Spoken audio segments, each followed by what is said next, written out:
Back on Earth, a big summit is about to kick off. BRICS 2023. South Africa is hosting it this year. It's the first in-person BRICS summit since 2019 and the stakes could not be higher.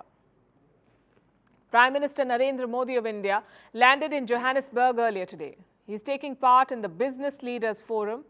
The next event is the Leaders' Retreat, sort of like a laid-back dinner. And then tomorrow, the summit kicks off. All leaders except Vladimir Putin are attending in person. The Russian president will join virtually. As you may know, BRICS has 5 members: Brazil, Russia, India, China, South Africa, BRICS. But there are dozens of leaders in Johannesburg. South Africa, in fact, has invited around 69 countries. They're spread across Africa, Latin America, and Asia. All of them have one thing in common. They're members of the Global South, the developing world. So what can we expect over the next couple of days? Well, the talks will focus on 2 major issues. One is expanding the bloc. The other is de-dollarization. These are important issues, but they're also divisive issues.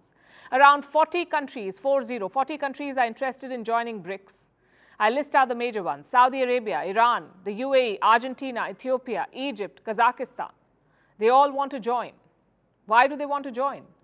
Well, some, like Iran, have no option. They've been shut out from the Western political and economic system.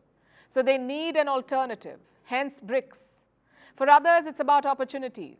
You see, BRICS countries make up 40% of the world population, 40 again, 40% of the population, and around 25% of the global GDP. Put together, they offer you a lot: a huge market, a lot of investments, a big labor force.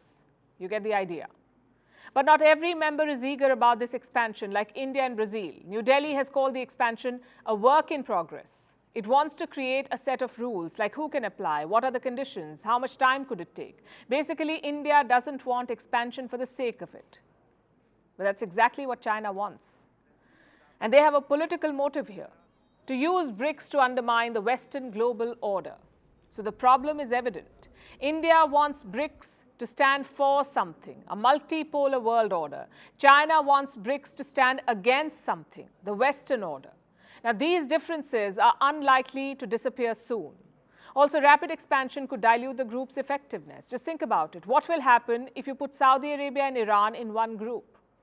Their interests simply do not align. So expansion for the sake of it is dangerous. BRICS countries need to take time, evaluate, and create consensus. That's issue number 1. Issue number 2 is de-dollarization. That was the whole point of BRICS: to be independent from the dollar, from New York banks, and from Western systems.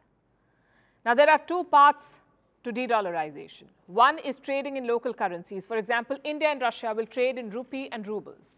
China and Russia will trade in rubles and yuans. It's a bilateral project. The second part is creating a common BRICS currency, one that will dethrone the US dollar. But again, members are divided. Russia and China are facing sanctions from the West. So they love the idea of a new currency. Well, India does not. New Delhi is keen on using local currencies, but not a common currency. Listen in. Trade and economic exchanges and discussions that have been a part of BRICS discussion have so far, in a major way, focused on how to increase trade in respective national currencies. The common currency discussions have several prerequisites before you can even talk about a common currency framework. It's all about motivations, you see. China and Russia want to knock off the dollar. For them, it's equally political and economic, but not for India. India's problem with the dollar is purely economic. We want to push the rupee, not decimate the dollar. So here's the bottom line. Don't expect miracles from Johannesburg because each member wants something different. China is going through an economic crisis. Russia has been pinned down by sanctions. So they need momentum from BRICS. But India and Brazil? Well, not so much. Both countries have been neutral on Ukraine. They're also hoping for more investments and trade with the West. It's a classic case of changing priorities. In the late 2000s, when BRICS emerged, it made perfect sense. The US was in recession, China and India were being called the next big thing. But more than 10 years later, the equation has changed completely. Russia is at war, China's rise is uncertain, and India is closely linked to the West. So while BRICS leaders discuss expansion, their real challenge is much more serious: finding relevance and direction.